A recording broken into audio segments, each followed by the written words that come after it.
Okay, welcome to this week's Members First video. It is going to be live for all viewers every Friday at 1 p.m. Central Time. Members get to see it early though, so if you want to see content like this, be sure to consider membership. But anyways, we're going to be talking about Ubisoft. Ubisoft has been really in dire straits lately, and I wanted to kind of reminisce about the good old days, as well as kind of talk about some of the problems that they've been experiencing lately. So as you can see, this is the stock price currently for Ubisoft at $5.40 a share. This is not the US stock exchange. I think theirs is based in France. So that's something to keep in mind there. But they're down nearly over 90% over the last 5 years.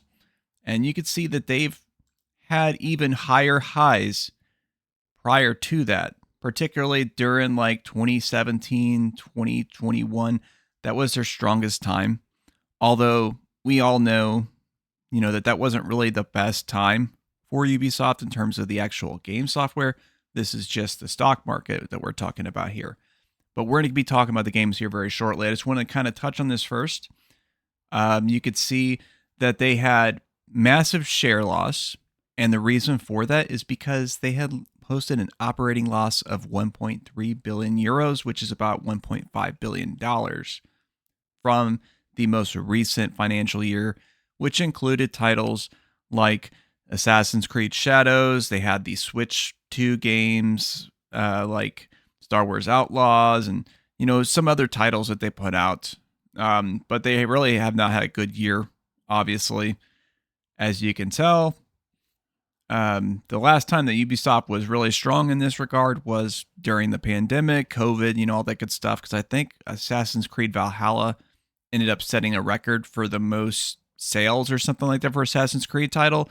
And that was during that period of time, of course. So that's probably why. I have actually previously covered Ubisoft layoffs and all that good stuff, which you could check the link above there. But they have had even more since that video I did. I didn't even cover this one, where they laid off people at Red Storm. Red Storm has been a Ubisoft studio for a very long time, all the way back to the original Tom Clancy's Rainbow Six, which that was a mind-blowing game. Ubisoft used to put out cutting edge and mind-blowing games on a fairly regular basis, pretty much from like the PS1 generation. It really started for them with Rayman, the original Rayman, which was a massively critical success, both on the PlayStation, Atari Jaguar. I think they also had it on the Sega Saturn. It was obviously, things started looking up for them because prior to that time, Ubisoft was not a household name in the gaming industry. Like, I guess it could have been if you were living in Europe and mainly gamed on computers like the Amiga or the Amstrad or something like that, because that's where Ubisoft got their start. They started out making those kind of games. As a matter of fact, you might be aware of a game called Zombie U, which originally came out on the Wii U. That is technically a remake of one of Ubisoft's first ever games that they put out like in 1985 or something like that, just called Zombie.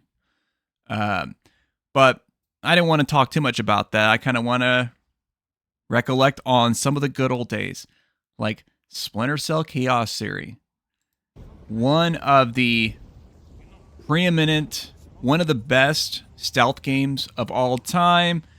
Sam Fisher, of course, everybody knows that. This game was very cutting edge, absolutely beautiful graphics.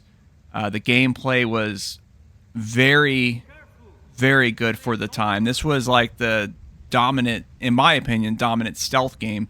I mean, there was also stuff like Metal Gear Solid, of course, but, that didn't really have quite the level of stealth, in my opinion, that Splinter Cell did. And, this was just like a really awesome series. You can see just how well the lighting works and things like that. You got the patrolling enemies. You get different kinds of weapons and gadgets that you can use, of course. a lot of open-ended exploration. You know, this was definitely one of the templates of the stealth genre right here, the Splinter Cell series, using like night vision goggles and all that good stuff. You know, this was really cool. Here you got him carrying a body, of course, and knocking the guy out.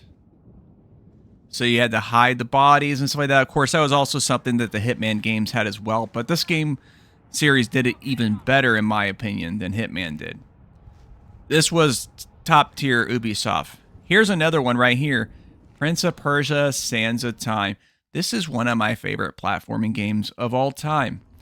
This was absolutely a total banger. I played this on the PlayStation 2 back in the day. Had my senses given way, and the burden of horrors too great to bear, and conjured up a phantom. Really cool like narration going through the game. Until I had found her again. The narrator, of course, is the prince that you're playing as, the Prince of Persia. And awesome platforming. That right there, this mechanic right here where you can rewind time, that was unprecedented for the time. This was when Ubisoft used to put out games that were really creative and really made people think differently about how video games can play. And just such a awesome, smooth game, amazing platforming, great visuals for the time, of course. You had like really interesting combat. Not really the best by today's standards, but it was really good for that time because you were able to fight all kinds of different enemies, leaping over them, dodging around, very fast pace and fluid. You have to keep in mind, this was back in 2003. Most melee action games did not play this way or even anywhere close to it. They were a lot clunkier. And this really kind of helped set the bar. So this was just another Ubisoft classic back when they were good, people. Now, here's another one. Because Ubisoft was still cooking by the time we got to the Xbox 360 generation. And here we go, good old Assassin's Creed. Now, it got even better after the first one. But this game really set the trend. You have to think of how many games that are out today that were inspired by Assassin's Creed. From the way that movement through the environments works, the exploration, all the different map markers and objectives, you know, finding locations. Of course, you had really good combat for the time. You have to think about games that we have nowadays. Like, of course, the most recently released 007 First Light game, the melee combat of that game, and so many other games like the Arkham games, Sleeping Dogs, you know, Shadow of Mordor, all those kind of games, they share a DNA with Assassin's Creed's combat, which is really cool. And you have to keep in mind, this was an Xbox 360 game back in 2007. It still looks good. This was cutting edge back then, and it has aged quite well, despite being almost 20 years old. This is what Ubisoft used to be. This is the kind of stuff we were able to expect. It was all about cutting edge gameplay, awesome visuals, cinematic design, really pushing things to the limits, and redefining the industry. And it's not that Ubisoft can't still do good games nowadays. You do have titles like Immortals Phoenix Rising, which came out, I guess, 5 or 6 years ago. This was basically, it ended up being their take on Breath of the Wild. And unapologetically so, a ripoff of Breath of the Wild, but a pretty damn good one. A pretty damn good one. Has really cool visual design. You had the great, you know, gameplay exploration. You got even better combat than you would see in Breath of the Wild or Tears of the Kingdom, because you actually had like real combos and things like that. You had like the parry and guard mechanics. You had all kinds of cool stuff. You can also customize your character. So you were able to actually customize your character, which is really cool. Make them look different, of course, and things like that. Not just putting on different armor, but like actually customizing the appearance. Really good stuff. In my opinion, this was really the last good Ubisoft game. And because they're morons, they have canceled the sequel because, oh, it didn't sell 14 million copies, so this game is a failure. It didn't sell us tons of microtransactions, so this game is a failure. And I don't remember if this game had microtransactions. I know they had DLC. I don't remember if they had microtransactions. If it did, it certainly was completely unneeded because I was able to play through the game just fine without having to ever engage with that stuff at all. But this was really the last good one. Of course, we know all about The Crew, how that got shut down. The whole stop killing games movement started because of a really stupid choice on Ubisoft's part to kill off a game so that they could force those players to move on to their newer games like The Crew Motorstorm, which, sure, maybe it's a better game. Who knows? I don't know. I haven't played either the original Crew or The Crew Motorstorm. I've only played The Crew 2, which is a pretty solid game, although not really much of a reason to play that over the Forza Horizon games, unless I guess you were on PlayStation and didn't have access to Forza Horizon, which is no longer the case, of course, because Microsoft is insane and puts their games on their competitor consoles. And so if you're on PlayStation, you really don't have any reason to play The Crew anymore because you have Forza Horizon now. So win-win for the PlayStation gamers on that. This is Assassin's Creed. Now, everybody, of course, is aware that Assassin's Creed 4 is being remastered and remade, called Assassin's Creed Black Flag Resynced. Now, when you think of like a remaster, remake, people are just generally wanting, hey, give us the same game, but just polish it up, include all the DLC so we don't have to buy like a super gold ultra deluxe edition for $130 just to play the entire content of the game. And, just polish it up, make it nicer. Maybe add a little bit of extra stuff. Instead, this is what they have decided to do. Now, this isn't indicative of the entire game, mind you, but they decided to essentially give it the exact same combat mechanics that the new Assassin's Creed games have, like Assassin's Creed Shadows, Assassin's Creed Origins, Odyssey, Valhalla. This is how you do a jaguar hunt in the game now, a jaguar hunt. It's literally the same as all of the other combat mechanics. You're having to parry and dodge, and you're having to slice this jaguar cat like 15, 20 times to hunt it. This is how a jaguar hunt used to work in Assassin's Creed 4 Black Flag, the original. Just watch. Just watch. This is from Mr. Ed XWX.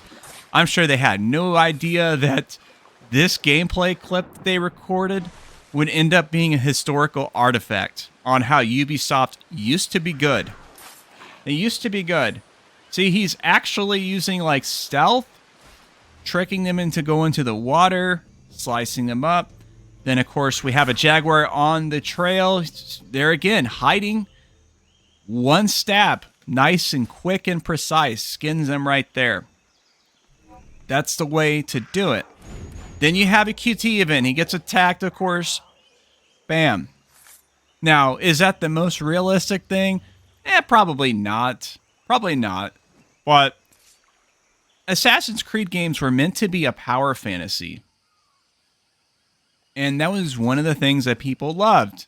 People loved being able to sneak and infiltrate, take out the guys in one shot through various means, blend in the crowd, hide, all this good stuff. This is what Assassin's Creed used to be.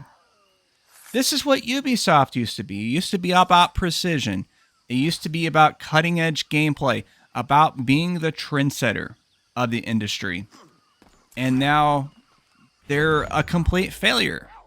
It's not going to surprise me if we hear in a couple of years that the same fate befell them as we have seen with recently Necon, who published, of course, like the new RoboCop game and several others.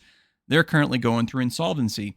And it wouldn't surprise me if in 2 years' time that's the same thing that's going to happen with Ubisoft. It's sad to see because I wish we had more Splinter Cell, more Prince of Persia, which, by the way, they did cancel the remake about that video up there, guys. And then, of course, more Assassin's Creed the way we wanted it, which, by the way, that's another thing that pisses me off about Resynced is that they're totally retconning the whole, I forget what they call it, like the little VR machine that they had the people go in. It's been such a long time since I played, but like the real world stuff, the real world elements that intertwined with these historical events that the game is portraying. They have completely retconned it now, which I guess maybe it's to appease more of the simple-minded people out there that maybe didn't get it. They're like, "Oh, this stuff was boring. Like, what's the point of having to do all this stuff? There's too much dialogue. Like, this is garbage stuff." But the thing is, that was part of what made these games special. And the whole plan, that was the plan originally, wasn't it? Like, all those sequences that they had us play through, all the way until they, spoiler alert, they killed off Miles Desmond, or Desmond Miles, whatever. I think it was Desmond Miles. Maybe that was it. I don't know. It's been such a long time, like I said. But they killed him off, and then they made those sequences essentially useless. Like, it was like completely a waste of time.